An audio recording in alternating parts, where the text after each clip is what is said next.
how to fix this error on Valorant is and quick. If you want to fix it, all you need to do first, just right click here, go to task manager, and now just scroll down until you find here Vanguard user mode service. Right click on it and click end task.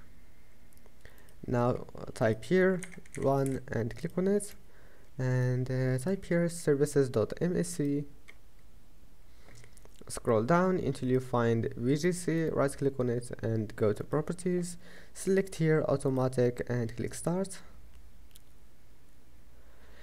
and that's it. Now just wait, now just type here background apps and turn off all those applications that you don't need, all those applications, just by turning off the first option. And that's it. Then just restart your PC and you will find that your problem is fixed, and see you in the next video.